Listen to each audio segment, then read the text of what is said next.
All right, good evening, everyone. Meteorologist Jordan Darensberg here, and I hope everyone's enjoyed their Saturday so far. I know it has been wet. I know it has been dreary, but thankfully, it's not like what we are seeing this morning. And we're going to go ahead and we are going to talk a little bit more about how everything went down this morning. And we are going to then talk about what's coming up over these next few hours and days as well. Looking at temperatures right now, we are in the lower 40s here in town, and temperatures have really risen throughout the course of the day, and we might see temperatures rise and hang around the low 40s throughout the course of the evening.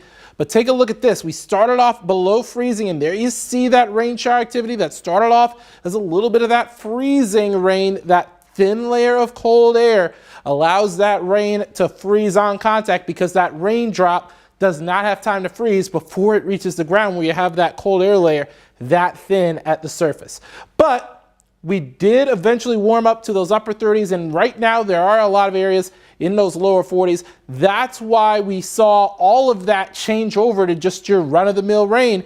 And we even had some areas in the hill country get to the lower 50s at some points this afternoon too, which was quite a surprise. I thought a lot of us were going to be staying in those 40s, but we did actually get a couple of 50s to pop up in some sections of the hill country. And as we zoom this out a little wider, a lot of that rain that was pretty spread out over central Texas and down to East Texas is now kind of concentrated more towards portions of the Piney Woods into western and central sections of Louisiana, as well as the Houston metro area as well. And those areas are getting a good dousing of rain, including the Beaumont area on toward Orange, about to cross the Sabine River into Louisiana. Looks like they're getting a good dousing of rain as well. Austin FC taking on Sporting KC. We're looking at around 40 by the time we get to kickoff, and that's going to be the case throughout the course of the match tonight. And it's going to be one of the coldest matches in Austin FC history, no matter how you slice it. Mold is in the low, but we've got pretty much everything else not showing up on our allergy sensor today, so good news on that front. Tonight, we're looking at a cloudy sky and temperatures in those upper 30s, looking at 39 for a low tonight. Tomorrow, we are going to get to those lower 60s. We're going to be warmer-ish is what I am saying, but it's not going to be like what we're going to be feeling as we head to the start of next week. Now, this is tomorrow's high temperature. We are going to be seeing warmer-ish because we're going to be mainly in the upper 50s over some sections of the coastal plains. But check this out in the hill country. Looking at 70 possible in places like Mason, but upper 60s for you guys west of I-35. But it's mainly looking at lower 60s along I-35, including places like Wilco, Georgetown checking in at 62. I think the warm spot along I-35 is going to be San Marcos. But as we take a look at Monday through Wednesday, look at this. 72 Monday, 74 Wednesday, 74 Tuesday, 75 Wednesday, but then you've got that cold front, and we'll briefly be below average by the time we get to Thursday. And then as we head through your Friday and Saturday, getting to those low to mid 70s as we round out meteorological winter, thankfully, mercifully, and then we get into the good part, that is meteorological spring, which ends on June 1st, where we get closer to my favorite time of year. However, it's not everybody's favorite time of year, summer, because, you know, that's pretty punctuated by triple-digit heat and droughts and stuff that I don't think any of y'all want to get into. So, one thing I'm going to mention is that we did get some reports today of some of that light freezing rain. The airport had a few hundredths of an inch, but as far as the Austin area is concerned, that was about it. We didn't really get any real accumulations. We didn't get those widespread hundredths of an inch like what we were expecting. And that's kind of good news because we didn't see a whole lot of issues. I know there was a flyover that was closed at Mustang Ridge due to some light icing, but by and large, not really much to write home about in terms of impacts this morning, and that was really good news. But again, I'm going to show y'all this in the boxes again because this was quite fascinating to see. And there it was. Lower 30s, below freezing to start. We did have some upper 20s, but then watch this in the hill country especially.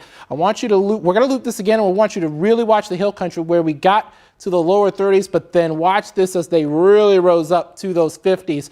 And that's largely because they got a good southerly push as opposed to a northerly push. So that's why we saw that change over to rain. And they must not have seen a whole lot of cloud cover either based off of that. So something we're going to really think about over these next few days is that we're really going to see a lot of the warm-ups, and it's especially going to come in the hill country because they've got drier air out there west of I-35.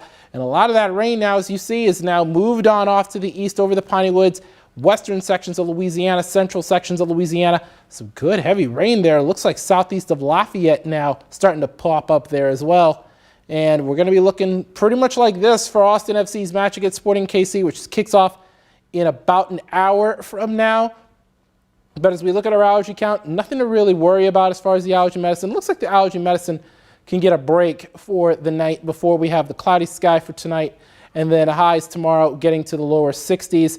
But there are some areas getting to around 70 for a high as we take a look for tomorrow, especially out in the hill country, looking at 70 out there in Mason, but we're looking at mainly lower 60s in sections of the I-35 corridor.